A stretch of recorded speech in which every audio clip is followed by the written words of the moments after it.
ஸ்ரீமதே ஸ்ரீவராக மகாதேசிகாய நமः. ஸ்ரீமதே ரங்கராமானுஜ மகாதேசிகாய நமः. ஸ்ரீமதே வேதாந்த ராமானுஜ மகாதேசிகாய நமः. ஸ்ரீமதே நிகமாந்த மகாதேசிகாய நமः. ஸ்ரீமதே பகவதே பாஷ்யகாராய மகாதேசிகாய நமः. ஸ்ரீமதே வகுளபூஷண மகாதேசிகாய நமः. ஸ்ரீமத் ஸ்ரீ கோதாயை நமः. ஸ்ரீரங்கநாத திவ்யமணிபாதுகாபியாம் நமः.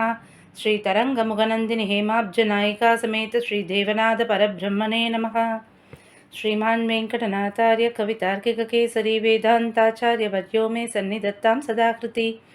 रामानुजदयापात्रं ज्ञानवैराग्यभूषणं श्रीमद्वेंकटनाथार्यं वन्दे वेदान्तदेशिकं. लक्ष्मीनाथसमारम्भां नाथयामुनमध्यमामस्मदाचार्यपर्यन्तां वन्दे गुरुपरम्परां. यो नित्यमच्युतपदाम्बुजयुग्मरुग्मव्यामोहतस्तदितराणि तृणाय मेने अस्मद्गुरोर्भगवतोश्च दयैकसिन्धोः रामानुजस्य चरणौ शरणं प्रपद्ये. मातापिता युवदयस्तनया विभूतिः सर्वं यदेव नियमेन मदन्वयानाम् आद्यस्य न कुलपतेर्वकुलाभिरामं श्रीमत्तदङ्घ्रियुगलं प्रणमामि मूर्ध्ना.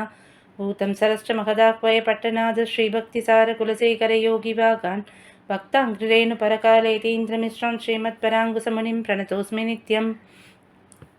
नीलातुङ्गस्तनगिरितटी शुद्धमुद्बोध्य कृष्णं पारात्यं स्वं श्रुतिसदशिरसिद्धमध्यापयन्ती. स्वोच्छिष्टायां सृजनिगलितं यापलात्कृत्य भुङ्क्ते गोदा तस्यै नमैतमिदं भूय ये वास्तु भूयः. அன்னவயல் புதுவை ஆண்டாளரங்கற்கு பண்ணு திருப்பாவை பல்பதியம் இன்னிசையால் பாடிக் கொடுத்தாள் நற்பாமாலை பூமாலை சூடிக் கொடுத்தாளைச் சொல்லு. சூடிக் கொடுத்த சுடற்கொடியே தொல்பாவை பாடியருள வல்ல பல்வளையாய் நாடி நீ வேங்கடவர்க்கென்னை விதி என்ன இம்மாற்றம் நாம் கடவா வண்ணமே நல்கு. நமஸ்ததசே. இன்னைக்கு பாசுரம் 17. இந்த பாசுரத்தில் நந்தகோபர், யசோதை, பலராமன் எல்லாரையும் எழுப்புற மாதிரியான பாசுரம். நேற்றைய பாசுரத்தின் மூலமாக கோவில் காப்பானின் உதவியோடு இவாள்லாம் திருமாளிகைக்குள்ளே நுழைஞ்சுட்டா. அங்கே முதல்ல இவாள்லாம் இருக்கவே, அதாவது நந்தகோபர், யசோதை, பலராமன்லாம் இருக்கவே இவாளை முதல்ல எழுப்புற மாதிரியான பாசுரமாக அமைக்கப்பட்டிருக்கு. அம்பரமே தண்ணீரே சோரே அருஞ்செய்யும் எம்பெருமான் நந்தகோபாலா எழுந்திராய். கொம்பனார்க்கெல்லாம் கொழுந்தே குலவிளக்கே எம்பெருமாட்டி யசோதாய் அறிவுராய். அம்பரமூடறுத்தோங்கி உலகளந்த உம்பர் கோமானே உறங்காதெழுந்திராய். செம்பொற்கழலடி செல்வா பலதேவா உம்பியும் நீயும் உறங்கேலோரெம்பாவாய். இதில் அம்பரமே தண்ணீரே சோரே அப்படின்னு ஆரம்பிச்சிருக்கு. அதாவது அம்பரம் அப்படின்னா வஸ்திரம், உடை. இந்த உடை, நீர், அன்னம் இதெல்லாத்தையும் மற்றவாளுக்கு அறம் செய்யும் தானம் கொடுப்பவரான எம்பெருமான் நந்தகோபாலா அப்படின்னு முதல்ல நந்தகோபரை எழுப்புறான். ராமன் காட்டுக்கு கிளம்புறதுக்கு முன்னாடி தானம் பண்ணுறார், தங்கிட்ட இருக்கிறதெல்லாம் தானம் பண்ணுறார். அப்போ திரிஜடன் அப்படின்றவருக்கு ஒரு ஒரு கையில் இருக்கிற கோலை வீசுறார். அது எவ்வளோ தூரம் போய் விழுறதோ அவ்வளோ தூரத்துக்கு பசுக்களை தானமாக கொடுக்குறாருன்னு இருக்கு. ராமன் பிறக்கும்போது தசரதனானவர் அப்படி வாரி வழங்கினார்னு இருக்கு. ஜனகன் சீதையை கண்டெடுத்தப்போ அவர் பசுமாட்டு தானம் பண்ணாராம். எப்படிப்பட்ட பசுமாடு அப்படின்னா, அதோட கொம்பு, குழம்பு இதில் எல்லாத்துலேயுமே தங்கத்தால் அது ஒரு கொப்பு மாதிரி மாட்டி அந்த மாதிரி தங்கத்தால் அலங்கரிக்கப்பட்ட பசுமாடாக கொடுத்தாராம். அந்த மாதிரி ஸ்வர்ணம், ரத்னம் இந்த மாதிரி தானம் கொடுத்தவாளோட கதைகள்லாம் இருக்கும்போது இந்த இடத்துல அம்பரமே சோரே தண்ணீரே அப்படின்னு இதெல்லாம் கொடுத்தவரை கொண்டாடுறாளே ஆண்டாள். இது ஒரு பாராட்டு தானா அப்படின்னா, அவர் தேவை அறிஞ்சு கொடுத்தவர். அதாவது இப்போ நம்ம சொன்ன லிஸ்ட்டில் இருக்கிறவா எல்லாரும் தன்னோட சந்தோஷத்தை வெளிக்காட்டுறதுக்காக ஜனகரும் தசரதனும் பண்ணால், ராமன் காட்டுக்கு கிளம்புறதுக்கு முன்னாடி எல்லாத்தையும் கொடுக்கணும் அப்படின்னும் போது அது ஒரு காரிய கிரமத்துக்காக அவர் பண்ணார். இப்படி தான் பண்ணணும் அப்படின்னு இருந்ததுனால அவர் பண்ணார். ஆனால் இந்த இடத்துல இந்த நந்தகோபாலா எழுந்திராயின்னு எழுப்பப்படுற இந்த நந்தகோபரானவர் எதுக்காக பண்ணார் இதெல்லாம் அப்படின்னா, அவர் அவளோட தேவையை அறிஞ்சுண்டு பண்ணார். ஏன்னா இப்போ இவள் எதுக்காக நோன்பு நோக்கிறா அப்படின்னு பார்த்தோன்னா, இவளுக்கு மழையே இல்லைங்கிறதுக்காக தான் நோன்பு நோக்கிறா. மழை இல்லைன்னா அப்போ துர்பிக்ஷமாக இருக்குது. அப்போ வயலும் பெருசாக வளர்ந்துருக்காது. இத்தனை நாள் இவாள்லாம் கஷ்டப்பட்டுருந்தா. இப்போ இந்த பாவ நோன்பு மூலமாக அவளுக்கு மழை வந்துடுறது, இதுக்கப்புறம் சுபிக்ஷம் வந்துடுறது. ஆனால் அந்த தண்ணி இல்லாத அந்த காலத்துலேயும் பெரிய அளவில் வளமை இல்லாத அந்த நேரத்துலேயும் கூட இவர் அப்படி தானம் பண்ணாராம். அதாவது ஒரு தானம் அப்படின்னு பண்ணுறோன்னா அதை என்ன அவளுக்கு தேவையோ அதை பார்த்துட்டு கொடுக்கறது. தேகிமே ததாமிதே அப்படின்னு நான் உனக்கு ஒன்று கொடுக்குறேன், நீ எனக்கு ஒன்று கொடு அப்படின்ற மாதிரி இல்லாமல் பிரதிபலன் எதிர்பார்க்காம தர்ம புத்தியால் கொடுக்கணும். வெறும் ஒரு புகழுக்காகவோ அல்லது தன்னோட ஸ்டேட்டஸ்க்காகவோ அல்லது பெருமைக்காகவோ நான் சந்தோஷமாக இருக்கேன் அதுக்காக எல்லாருக்கும் கொடுக்குறேன் அந்த மாதிரியோ இல்லாமல் இவாள்லாம் கஷ்டப்படுறா, இவாளுக்கெல்லாம் கொடுக்கறது என்னோட கடமைன்னு நினச்சி கொடுக்குறவருங்கிறதுனால தான் அறஞ்செய்யும் அப்படின்னு பதம் போட்டிருக்கா. அதாவது இது எப்படி அப்படின்னா, ஒரு அம்மாவானவள் தன்னோட குழந்தைக்கு பாலூட்டுமா போலே அப்படின்னு வியாக்கியானம். இந்த குழந்தை வளர்ந்து எனக்கு நன்னா காப்பாற்றுவான், எனக்கு வயிறு அடிகை வாங்கி போடுவான்னு நினச்சுண்டா ஒரு அம்மா பண்ணுறா இல்லையே. அந்த மாதிரி எந்த ஒரு பிரதிபலனும் எதிர்பார்க்காம, ஆஹா இவ குழந்தை எவ்வளோ நன்னா வளர்க்குறா அப்படின்னு மற்றவாளோட பாராட்டுக்காக இல்லாமல், இந்த குழந்தைய வளர்க்கறது என்னுடைய கடமைன்னு எப்படி ஒரு அம்மாவானவள் தன் குழந்தைக்கு பாலூட்டுவாளோ அதை மாதிரி இந்த நந்தகோபரானவர் இந்த அம்பரம் தண்ணீர் சோறெல்லாம் தானம் பண்ணுறார். ஏன்னா அவளுக்கு அன்னைக்கு தேவை எதுன்னா அதுதான். தண்ணிக்கு ஊரே கஷ்டப்பட்டுருக்கும்போது தன் வீட்டு கணத்துலேருந்து எடுத்து கொடுக்கறதுக்கு ஒரு பெரிய மனசு வேணும். நம்ம சென்னை வாசிகளுக்கெல்லாம் அது நன்னாவே தெரியும். ஆக அம்பரமே தண்ணீரே சோரே அப்படின்னு ஒரு ஏவகாரம் போட்டிருக்காளே. ஏன் அப்படின்னா, அம்பரம் கேட்டால் அம்பரமே கொடுத்துருவார், தண்ணீர் கேட்டால் தண்ணீரே கொடுப்பார். அம்பரம் கேட்டவாளுக்கு தண்ணீர், தண்ணீர் கேட்டவாளுக்கு சோறு இல்லை. அந்த மாதிரி இல்லாமல் அவள் என்ன கேட்குறாளோ அதையே கொடுத்துடுவார் அப்படின்னு புரிய வைக்கிறதுக்காகவும் இவர் நிறைய தண்ணீர் பந்தல் அமைச்சு, தனியாக ஒரு இடத்துல அன்னதான சத்திரம் வச்சு, தனியாக ஒரு இடத்துல வஸ்திரதானம் பண்ணின்னு மூணுத்துக்கும் தனித்தனி இடம் வச்சு கேட்குறவாளுக்கு கேட்டப்பெல்லாம் கொடுத்துட்டே இருந்தாருங்கிறத புரிய வைக்கிறதுக்காகவும் அம்பரமே தண்ணீரே சோரே அறஞ்செய்யும், அப்படி அந்த மாதிரி அறம் செய்யும், அந்த மாதிரி தேவையை அறிஞ்சு கொடுக்குறவர் யாருன்னா இவர் நந்தகோபாலன் அப்படின்னு இந்த இடத்துல நமக்கு புரிய வைக்கிறார். இவ்வளோ தூரம் ஏன் ஆண்டாள் இதை சாய்க்கிறா, அந்த மாதிரி ஏன் அவருக்கு அப்படி ஒரு அடமொழியோடு ஆரம்பிக்கிறா அப்படின்னா, இப்போ எதையுமே எதிர்பார்க்காம கொடுக்குறவர் நீர் அப்படின்னு சொன்னாதான் இவா கிருஷ்ணனை கொடுமே அப்படின்னு கேட்கும்போது எதையுமே சொல்லாமல் அவர் கொடுப்பாருங்கிறதுக்காக, எங்களுக்கு கிருஷ்ணனை நீர் கொடுத்துடணும் அதுக்காக இந்த பீடிகை. எதையுமே யாருமே அவளுக்கு என்ன தேவைன்னு தெரிஞ்சு கொடுக்கக்கூடியவரான நந்தகோபாலா எழுந்திராய். அவரை எப்படி சொல்கிறா, எம்பெருமான் நந்தகோபாலா அப்படிங்கிறா. கிருஷ்ணனையே எங்களுக்கு கொடுக்க போகிறதுனால எங்களுக்கு நேர் சுவாமியானவர். பொதுவில் பெண்கள் அப்படின்னு சொன்னால் தானம் வாங்கிறதுக்கு அவளுக்கு அதிகாரம் இல்லைன்னு சொல்லுவாள். அப்படி இருந்தாலும் இவா கேட்டு அவர் கொடுக்க போகிறார் அப்படிங்கிறதுனால அவருக்கு அடமொழி என்னன்னா எம்பெருமான். வேற யாரையோ கேட்டா மாதிரி இவர் போயிடக்கூடாது. அதாவது இவா கேட்குறா ஆனால் அது என் காதில் விழலை அப்படின்ற மாதிரி வேற யாரையோ இவா கேட்குறா அப்படின்னு போயிடக்கூடாதுங்கிறதுனால எம்பெருமான் நந்தகோபாலா உண்மை தான் கேட்குறோம், நீர் தான் சொல்லணும், நீர் தான் கொடுக்கணும்னு தெரியறதுக்காக எம்பெருமான் நந்தகோபாலா எழுந்திராய் அப்படின்னு முதல்ல நந்தகோபனை எழுப்புறார். இப்போ முதல்ல நந்தகோபனை எழுப்புறா, அடுத்தது யசோதையை எழுப்புறா, அதுக்கப்புறம் பலதேவனை எழுப்புறா. அப்படின்னும்போது இதில் ராமாயணத்தில் அக்ரத பிரயோ ராமா அப்படின்பா. அதாவது ராமன் வனவாசத்தில் அந்த ஆரண்ய காண்டத்தில் முதல்ல ஆரம்பிக்கும்போது எப்படி இருக்குன்னா, ராமன் முதல்ல நடக்கிறார், அவருக்கு பின்னாடி சீதையானவள் நடக்கிறா, அதுக்கு பின்னாடி லக்ஷ்மணனானவர் நடக்கிறார். இது அகார உகார மகாரம் அந்த ஆர்டரில் இருக்க மாதிரி இருக்கிறதுனால ஒரு பிரணவமே நடக்கிற மாதிரி இருக்கேன்னு வால்மீகி ராமாயணத்தில் அதை சாய்ச்சிருப்பா. வியாக்கியார்த்தாக்களும் அது ரொம்ப அழகாக நமக்கு விவரிப்பாள்.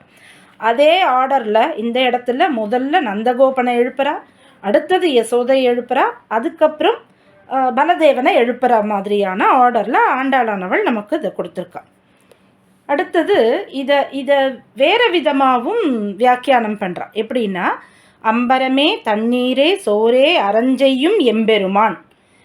இந்த மாதிரி தானம் செய்யக்கூடிய எம்பெருமான் அவரை பெற்ற நந்தகோபாலா எழுந்திராய்ன்னு சொல்கிறது. ஆக இந்த அம்பரமே தண்ணீரை சோரை யாரை குறிக்கிறதுன்னா பெருமாளை சொல்கிறதுன்னும் ஒரு வியாக்கியானம் உண்டு. அம்பரமே அதாவது வஸ்திரத்தை கொடுத்தவர் யாருக்கு?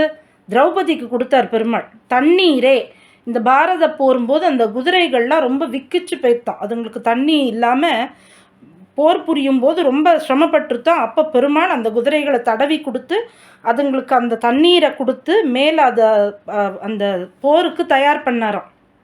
சோரே அப்படின்னா நமக்கே தெரியும், அக்ஷய பாத்திரம் கதை. துர்வாசர் பசின்னு வரார், ஒரே ஒரு கீரையை தான் சாப்பிட்டுட்டு அந்த பசி அவளுக்கு போக்கி அப்படி அக்ஷய பாத்திரமே கொடுக்க முடியாத அந்த சோரை பெருமாள் கொடுத்தார். அப்படிங்கிறதுனால அம்பரமே தண்ணீரே சோரே அரஞ்செய்யும் எம்பெருமான், அப்பேற்பட்ட கிருஷ்ணனே, அந்த கிருஷ்ணனை உடைய நந்தகோபனே எழுந்திராய் அப்படின்னு சொல்கிறதாவும் ஒரு வியாக்கியானம். ஆனால் அந்த மாதிரி சொல்லிட்டா என்ன ஆகும்னா பின்னாடி வர்றது எம்பெருமாட்டி யசோதா அறிவுராய்க்கு அது வருமா? கும்பனார்க்கெல்லாம் கொழுந்தே குலவிளக்கே எம்பெருமாட்டி யசோதா அறிவுராய் வருமானா வரும். ஏன்னா கும்பனார்க்கெல்லாம் கொழுந்தே குலவிளக்கேன்னு இருக்கிறவர் யாருன்னா அது கிருஷ்ணன் தான். அப்பேற்பட்ட கிருஷ்ணனை பெற்ற எம்பெருமாட்டி யசோதா அறிவுராய் அப்படின்னு முதல்ல சொல்கிற லைன் பெருமாளை ஒட்டி அடுத்தது நந்தகோபன், அடுத்தது திருப்பி பெருமாளை சொல்லி பெருமாளை ஒட்டி யசோதையை சொல்கிற மாதிரியும் ஒரு வியாக்கியானம் உண்டு.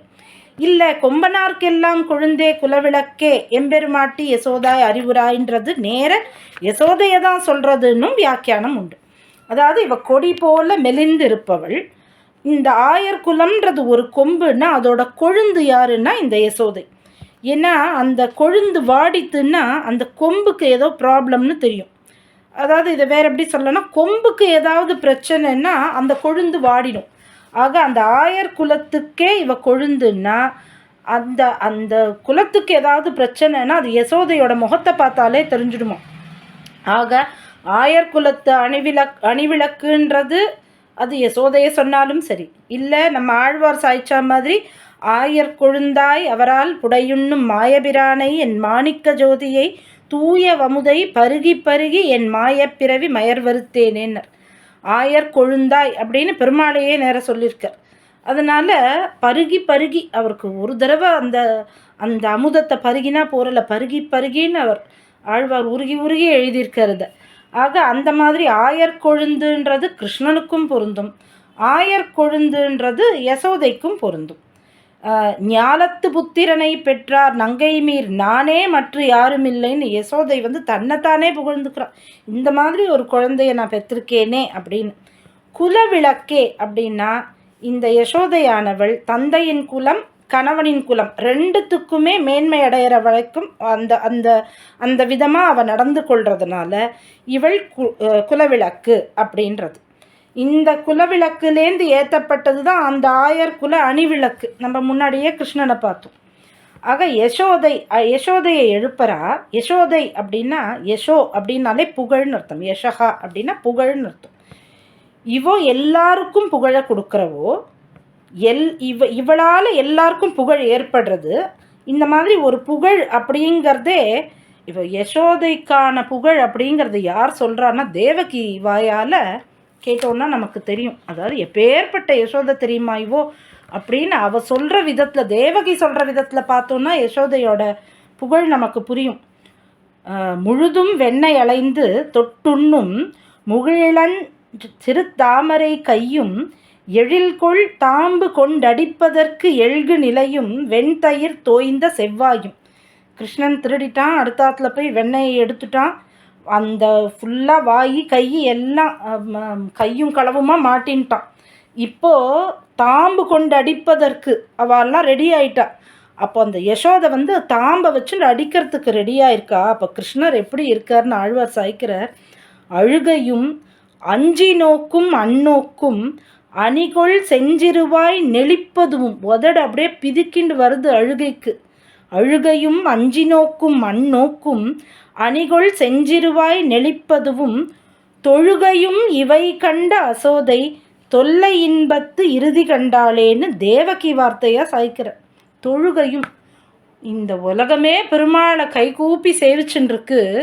அந்த பெருமாள் யசோதை முன்னாடி தொழுகையும் கைகூப்பி நிற்கிறார், என்ன அடிக்காதையே, நான் இனிமேல் பண்ண மாட்டேனேன்னு அப்படியே அந்த வாயில் அப்படியே பிதுக்கிண்டு வருது. அந்த உதட்டில் அழுகையும் அந்த அஞ்சி நோக்கும் அந்நோக்கும் அம்மாவை பார்த்து அப்படி பயந்து, யார் இந்த கிருஷ்ணன், உலகத்தையே ஆட்டி வைக்கிற இந்த கிருஷ்ணனானவ அந்த அம்மாவை பார்த்து பயந்து உதடு பிதுங்கி அப்படியே கையெல்லாம் கூப்பிண்டு, இனிமே நான் இந்த மாதிரி பண்ண மாட்டேன். இதெல்லாம் யாருக்கு கிடைச்சது அப்படின்னா அந்த யசோதைக்கு கிடைச்சதே எனக்கு கிடைக்கலையேன்னு தேவகி புலம்பலாக இதை கொடுக்குறார். ஆக இந்த யசோதையோட பெருமையை யார் சொல்கிறா அப்படின்னா தனக்கு கிடைக்கலையேன்னு வருத்தப்பட்டு தேவகி சொல்கிறா. அப்பேற்பட்ட புகழை உடையவள் இந்த யசோதை. ஆக இப்பேற்பட்ட நந்தனையும் யசோதையையும் எழுப்புறா இந்த இடத்துல ஆண்டாள் நாச்சியார். நந்தனை எழுப்பும்போது எழுந்திராய்னா, யசோதையை எழுப்பும்போது அறிவுராய்னா. இது ரெண்டுத்துக்கும் என்ன வித்தியாசம் அப்படின்னா வியாக்கியார்த்தாக்கள் எடுக்கிறா. நந்தன் எழுந்து செய்ய வேண்டிய வேலைகள் இன்னும் ஜாஸ்தி இருக்குது. அவர் நிறைய கட்டளை இட வேண்டியிருக்கு, அவர் நிறைய ஆர்டர்ஸ்லாம் கொடுக்க வேண்டியிருக்கு. இவாளுக்கு இது பண்ணு, இந்த நோம்பு முடியறதுக்கு இதை பண்ணு, அதை பண்ணுன்னெலாம் சொல்ல வேண்டியிருக்கு. அதனால் அவரை எழுந்துருன்னா, ஆனால் யசோதையானவள் ஒன்றும் பண்ண போகிறதில்ல, அவள் கண்ணை விழிச்சிண்டாலே போதுங்கிறதுனால அறிவுராயினா அப்படின்னு வியாக்கியார்த்தாக்கள் எடுக்கிறார். அடுத்து அம்பர மூடறுத்து ஓங்கி உலகளந்த உம்பர்கோமானே உறங்காது எழுந்திராய் அப்படின்னு. இதுக்குமே இது நேர பலராமனை சொல்கிற வார்த்தையாகவும் இல்லை இது வரைக்கும் கிருஷ்ணனை சொல்கிறது அடுத்த அடிதான் பலராமனை சொல்கிறதுன்னும் வியாக்கியானம் உண்டு. ஆழியழ சங்கும் வில்லுமெழ திசை வாழியழ தண்டும் வாழுமெழ அண்டம் மோழையழ முடி பாதமெழ அப்பன் ஊழியழ உலகம் கொண்டவாறேன்னு ஆகாசத்தை கிழிச்சுண்டு அண்டகடாகத்து நடுவில் பொழந்துண்டு அப்படி வளர்ந்துண்டு போச்சு பெருமாளோட திருவடியானது. எல்லா உலகத்தையும் 2 அடியில் அளந்தார். அப்பேற்பட்ட உம்பர் தேவர்களுக்கெல்லாம் சுவாமியானவனே, அவனுடைய கோமானே அப்படின்னா அவனுக்கு பெரியவனாய் உள்ளவனே அப்படின்னு அம்பர மூடறுத்து ஓங்கி உலகளந்த உம்பர் அப்படின்ற வரைக்கும் பெருமாளை சொல்லி கோமானேன்னு சொன்னதுனால அவனுக்கும் பெரியவனாய் உள்ளவனேன்னு இது பலராமரை சொல்கிறதாகவும் உண்டு, இல்லை இது நேர கிருஷ்ணனை சொல்கிறதாகவும் உண்டுன்னு வியாக்கியானங்கள் உண்டு. ஆனால் இது கிருஷ்ணனை சொல்கிறதுன்னா கிருஷ்ணன் இப்போ இங்கே இல்லவே இல்லை, இவா 3 பேர் தான் இருக்கா. ஏன்னா கிருஷ்ணன் பின்னாடி பாசுரத்தில் தான் எழுப்ப போகிறா. ஆக கிருஷ்ணன் இங்கே இல்லாததுனால ஒருவேளை யசோதை பக்கத்தில் இருக்கிறது கிருஷ்ணனோன்னு நினச்சிண்டு முதல்ல அவள் சொல்லிட்டதாகவும் வியாக்கியானங்கள் இருக்குது. இல்லை இது நேர பலராமரை சொல்கிறது தான் அப்படின்னும் வியாக்கியானம். எப்படி அறுத்துண்டாலும் இந்த அம்பரமூடறுத்து ஓங்கி உலகளந்த உம்பர் கோமான்றது அது கிருஷ்ணனாக இருந்தாலும் பலராமனும் பெருமாளோட அவதாரம்னு சொல்கிறதுனால இது எப்படி இருந்தாலுமே இதில் அடுத்த வரியான இந்த 2 வரிகள் நேர பலராமனை சொல்கிறது தான். அதனால் அதில் ஒன்றும் நமக்கு சந்தேகம் இல்லாததுனால இதுவும் இந்த 2 வரியுமே கூட பலராமனை சொல்கிறதாகவே எடுத்துக்கொள்ளலாம் அப்படின்னு வியாக்கியார்த்தாக்கள் நம்ம கொடுக்குற. இந்த திருப்பாவைக்கு விதவிதமான எண்ணற்ற வியாக்கியானங்கள், ஒன்று ஒவ்வொரு மாதிரி எல்லாமே அழகு தான். எதை சொல்கிறது எதை விடுறதுன்னே தெரியாது. ஆக அடுத்த அடியான செம்போர் கழலடி செல்வா பலதேவா உம்பியும் நீயும் உறங்கேலோர் எம்பாவாய் அப்படின்ற. இப்போது இந்த செம்பொற் கழலடி அப்படின்னா செம்பொன் கழல் அடி, கழல்னாலே திருவடியை சொல்கிறது தான் அப்படின்னு சாய்ப்பா. இல்லை கழல்ங்கிறது ஒரு ஆபரணம், காலில் போட்டுக்கக்கூடிய ஒரு ஆபரணம், அது பொன்னால் ஆனதாக இருக்கிறதுனால செம்பொற் கழலடி செல்வா பலதேவா அப்படின்னு இது கழல்னு திருவடியை எடுத்துட்டாலும் சரி, இல்லை அந்த ஆபரணத்தை எடுத்துட்டாலும் சரின்னு வியாக்கியானங்கள் உண்டு. இப்போ பொதுவாக பலராமர் பற்றி நிறைய விஷயங்கள் நமக்கு தெரியறதில்ல. பலராமன் அப்படின்றவர் பல அசுரர்களை ஜெயிச்சவருங்கிறதுனால தான் அவருக்கு அந்த வீர கடகம்னு சொல்ல போடுற அந்த கழலடி செம்பொற் கழலடி அப்படின்னு சொல்கிறது ஏன் உண்டுன்னா பல அசுரர்களை இவர் ஜெயிச்சிருக்கார் அப்படின்னு. இப்போ நம் சுவாமி சாய்ப்பார், மூலும் தவநெறி மூட்டிய நாதமுனி கழலே நாளும் தொழுதெழுவும் நமக்கார் நிகர் நானிலத்தேன்னு. இப்போ இந்த இடத்துல நாதமுனி கழலேன்னு சொல்லும்போது அவர் திருவடியை தான் சொல்கிறது அப்படின்வா. சில பேர் என்ன சொல்லுவா, நாதமுனிகள் பகைவர்களை ஜெயிச்சதுனால க்ஷேமத்தை கொடுக்கறதுனால அவருக்கு கழல்ன்ற அந்த ஆபரணமானது சாத்தப்பட்டதுன்னு சொல்கிறான். இது எப்படி ஆயினும் பலராமன் துவாரகாலேருந்து ஆயர்பாடிக்கு 2 மாதம் ஆயர்களோட காட்டில் விளையாடுறதுக்காக இங்கே வர. அப்படி வரும்போது ஜலக்கிரீடை பண்ணணும் அப்படின்ட்டு யமுனையை சொல்கிற. நாங்களாம் ஜலக்கிரீடை பண்ணணும், கொஞ்சம் இந்த பக்கமாக நகுந்து வா அப்படின்ற. யமுனா நதி வரலையாம். அதனால் அவர் என்ன பண்ணாராம், தன்னோட கலப்ப நுனியால் யமுனையை பிடிச்சி இழுத்ததுனால அந்த அடையாளமானது இன்றளவும் உண்டுன்னு சொல்கிறா. அது தெரியல, எனக்கு தெரியல, நான் அங்கே சேவிச்சது இல்லாததுனால. ஆனால் இந்த விருத்தாந்தம் பாகவதத்தில் இருக்குது. அதாவது இவர் ஜலக்கிரீடைக்காக யமுனையை வான்றார், வரலை அப்படின்னும் போது இந்த விஷயம் பாகவதத்தில் உண்டு. ச ஆஜுஹாவ யமுனாம் ஜலக்கிரீடா தமீஸ்வரன்னு இது உண்டு. ஆனால் அதோட அடையாளம் இப்பவும் உண்டான்னு எனக்கு தெரியல. அதே மாதிரி ஜாம்பவதி மகன் அப்படின்னு சொல்லப்படுற சாம்பவனுக்கும் துரியோதனோட மகள் லக்ஷ்மணைக்கும் கல்யாணம்னு வரும்போது துரியோதனன் அதை ஒத்துக்கவே இல்லை. அப்போ பலராமன் உத்தவரோட சேர்ந்து பேச்சுவார்த்தைக்காக அங்கே போகிறார். ஆனால் துரியோதனன் அவர் ரொம்ப அவமானப்படுத்திடுறார், ரொம்ப கிண்டலாக பேசிடுறார். அதனால பயங்கர கோவம் வந்துடுறது பலராமனுக்கு துரியோதனனோட பேச்சை கேட்டு. அதனால் அவர் உடனே என்ன பண்ணுறார், இந்த க்ஷணமே இந்த கலப்ப நுனியால் அஸ்தினாபுரத்தை நான் இழுத்து கங்கையில் விட்டுடுறேன் அப்படிங்கிறார். அழிக்கிறேன்னு ஆரம்பித்த உடனே துரியோதனன் பயந்து சரண்டர் ஆகிட்டான், கல்யாணமும் பண்ணி வச்சுடுறான். இதுவும் நம்மளுடைய இதில் உண்டு. லாங்லா கிரேன நகரம் பிரஹர்ஷன் அமர்ஷித அப்படின்னு இந்த விருத்தாந்தமும் இருக்குது. இந்த மாதிரி பலராமர் பற்றி நிறைய விருத்தாந்தங்கள் உண்டு. ஆனால் இதெல்லாம் பெரிய விஷயம் இல்லை. ஏன் அந்த இடத்துல செல்வான்னு அவள் பதம் போட்டா அப்படின்னா, தேவகிக்கு 6 குழந்தை பிறந்து போயிடுத்து கம்சனால். அது ஒரு வகையான தோஷம். அதுக்கு பரிகாரம் பண்ணணும்னா நாகப்பிரதிஷ்டை பண்ணணுமா. ஆனால் நாகப்பிரதிஷ்டை பண்ணணும் போது எங்கே தேவகி அந்த காலாகிரகத்தில் இருக்கா, அவள் என்னத்தை பண்ணுறது? அதனால் தேவகியோட வயத்தில் ஆதிசேஷனான இந்த பலராமரே நாகப்பிரதிஷ்டை ஆனார் அப்படின்னு சாய்க்கிறார். அதனால் இவர் அந்த தேவகியோட வயத்தில் கால் பதிச்சு கைங்கரியம் பண்ணதுனால செம்பொற் கழலடி செல்வா அப்படின்னு நாள் ஆண்டாள். சென்றால் குடையாம், இருந்தால் சிங்காசனமாம், நின்றால் மரவடியாம்னு ஸ்வர்ணமயமான பாதுகை யாருன்னா செம்பொற் கழலடி செல்வா. ராமாயணத்தில் வரும் பாதுகை ஹேமபூஷித்தேன்னு, தங்கத்தாலான மரவடின்னு. ஆக அந்த ஸ்ரீமான் அப்படின்ற பதம் அது என்னன்னா செல்வா, பலதேவா அப்படின்னு சாய்க்கிறான். இன்னொரு வியாக்கியானம் என்னென்னா, பலதேவா அப்படின்னு சொன்னதுனால பல ரூபங்களில் இவர் கைங்கரியம் பண்ணுறார். சென்றால் குடையாம், இருந்தால் சிங்காசனமாக பல ரூபங்களில் பண்ணுறதுனால பலதேவா அப்படின்னும் இவரை சொல்கிறா அப்படின்னு ஒரு வியாக்கியானம் இருக்குது.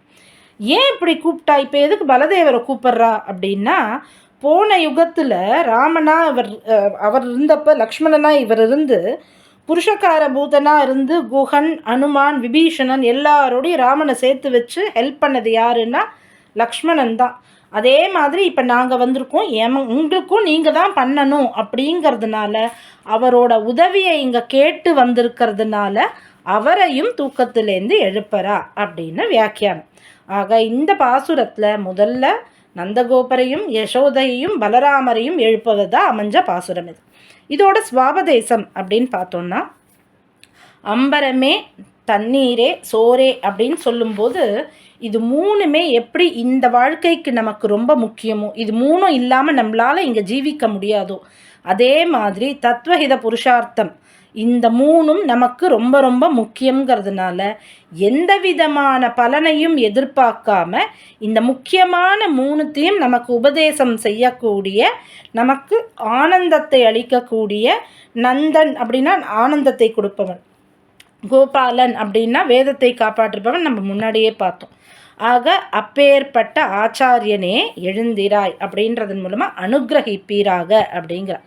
கொம்பனார்க்கெல்லாம் கொழுந்தே குலவிளக்கே எம்பெருமாட்டி யசோதாய் அறிவுராய் அப்படிங்கிறது என்னன்னா, ஞானத்தை கொடுப்பதன் மூலமாக நமக்கு வினயத்தையும் கொடுத்து மந்திரங்களில் பிரதானமாக இருக்கக்கூடிய அந்த ஒரு எந்த விதமான கஷ்டங்களும் நம்மளை சேராதபடிக்கு அது எல்லாத்தையும் தவிர்த்து நமக்கு ஒரு ஸ்ரேயஸை கொடுக்கக்கூடிய மூல மந்திரம்.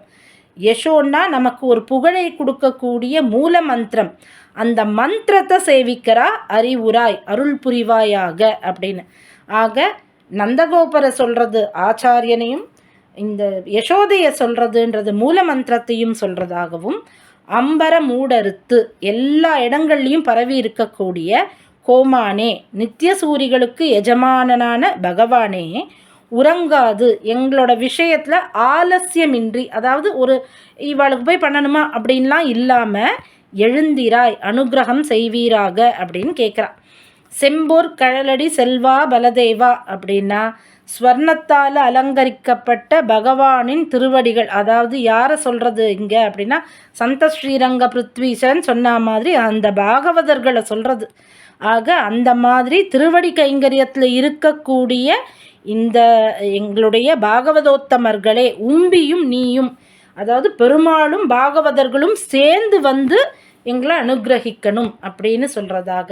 ஆக நந்தகோபாலன் யசோதா பலராமனை எழுப்பினதாகவும் அதோட சுவாபதேசமானது தத்துவ புருஷார்த்தங்களை நமக்கு கொடுக்கக்கூடிய ஆச்சாரியன், மூலமந்திரம், அப்புறம் பெருமாள் முன்னிட்டு அந்த பாகவதர்களை முன்னிட்டு பெருமாள் அப்படின்னும் இந்த மாதிரியான சுவாபதேசமாக கொடுக்குறா. இது எப்போ பார்த்தாலும் ஆச்சாரியனை பற்றி வருதே. நம்மளுக்கு எத்தனை ஆச்சாரியன் அப்படின்னா நமக்கு நிறைய ஆச்சாரியர்கள் உண்டு.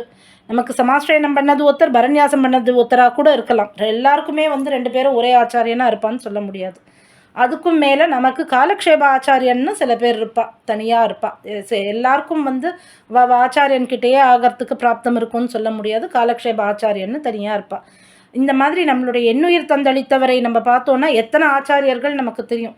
நம் சுவாமி நமக்கான ஆச்சாரியன், நம் சுவாமி, அவரோட ஆச்சாரியன் எம்பெருமானார், அவரோட ஆச்சாரியன் பெரிய நம்பிகள், ஆளவந்தார், இந்த மாதிரி எத்தனை ஆச்சாரியர்கள் நமக்கு இருக்கா. ஒருத்தருக்கும் ஒரு பாசுரம்னு வச்சுருந்தா கூட அத்தனை ஆச்சாரியனையும் சேவிச்சாகணுங்கிறதுனால ஒவ்வொரு பாசுரத்துலேயும் நமக்கு நம்மளுடைய ஆச்சாரியனோட ஏற்றத்தை சொல்லிட்டு வர.